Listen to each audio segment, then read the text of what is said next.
Well, I was on the way to Akron in the company with a number of newly found business friends. We expected, as I think I said outside, that we would capture a company. Of course, drunk-like, I expected to be the president. Well, what about the work with alcoholics? Oh, well, I would, do it on the side.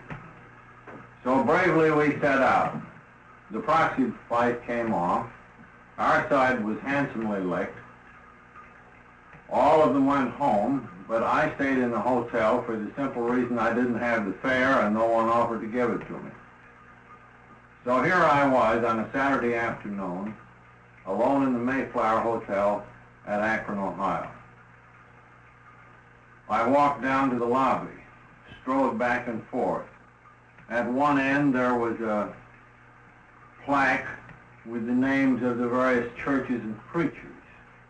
At the other end of my beat there was a bar room. The bar room was filling up, and so were the people in it. And that buzz, so characteristic of bars, had a pleasant sound to me. Soon I found myself saying, well, perhaps I could go in there and have a drink of ginger ale and possibly scrape an acquaintance to pass away this lonely afternoon. And then I caught myself and thought, well, I have been restored to sanity. I can see I'm in danger. I walked over to the church directory again, thinking, well, now perhaps I had better find an alcoholic that I might talk to. Because at last, I see that I need such a person as much as he could possibly need me. No more of this preaching I had been doing in New York. So here I was, standing in front of the church directory, wondering what next. It suddenly occurred to me that perhaps one of the preachers on the list there could refer me to a drunk that I might work on. My fingers slid down across the list and finally stopped at the name of Walter Tunks, later to become a wonderful friend of AA, and who happened to be the Episcopal rector in the town. So I called up the good Reverend, explained my need for a drunk to work on. At first he was rather nonplussed. He almost remarked that one drunk at a time is enough. Anyhow, he caught the drift of what I needed, and he referred me to still another person, a member of the Oxford groups in Akron. And from him, I secured a list of about 10 people that might, any one of them, put me in contact with a drunk. Well, I felt better, went upstairs, got on the phone, and one after one, the calls fell through. They didn't answer. They could perhaps see me in church on Sunday. One after another, the list was all gone, excepting the very last name. And this name was Henrietta Seiberling. And I connected her with Frank Seiberling, the rubber tycoon who I'd met years before. Well, I couldn't imagine going to Mrs. Seiberling on a Saturday afternoon, asking if she knew of a drunk that I might work on. I even went downstairs and walked up and down some more.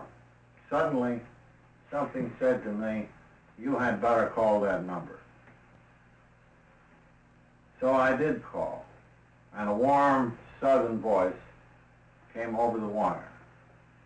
This was Henrietta Seiberling. She was the daughter-in-law, not the one I thought. I explained my need, and she said, well, I'm no alcoholic, but I've had my troubles. I think I understand. Won't you come right straight out here? In no time, I stood before Henrietta's house, which was the gatehouse to that great estate. She met me in the door. showed me in and listened while I poured out my story. Finally, she said, I think you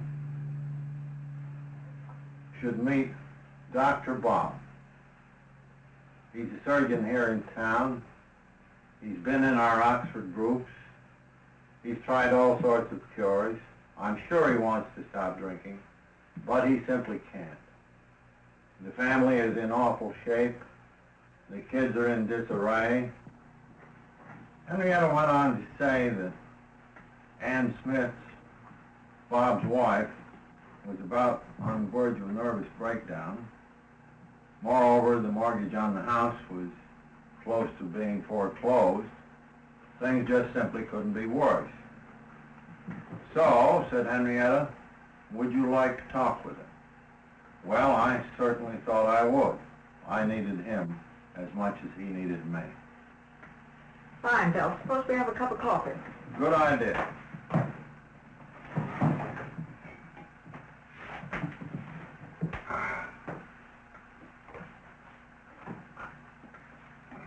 That looks grand.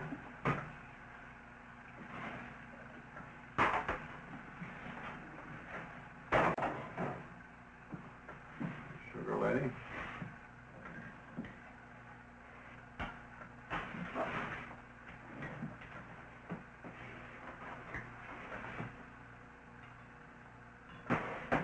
Take any cream. No, never got back to it. Well, shall we go on? Henrietta got onto the phone, and Ann Smith replied immediately. Was Dr. Bob there? Well, said Ann Smith, he's just come in. As you know, it's Mother's Day. He's brought me a wonderful potted plant, but I'm afraid, Henrietta, that we can't come. He is so potted that the plant is on the table, but he is on the floor under the table and can't get up. Maybe we can do better tomorrow.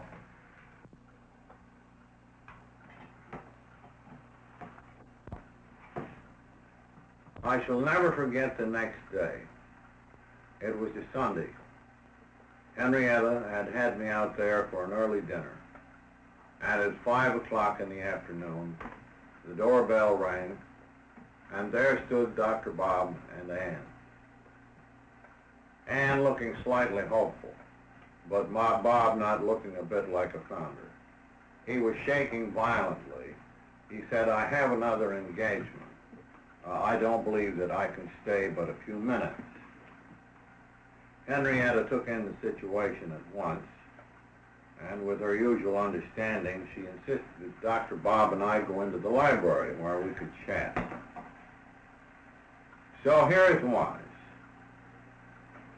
One drunk talking to another, because the one talking needed the message too.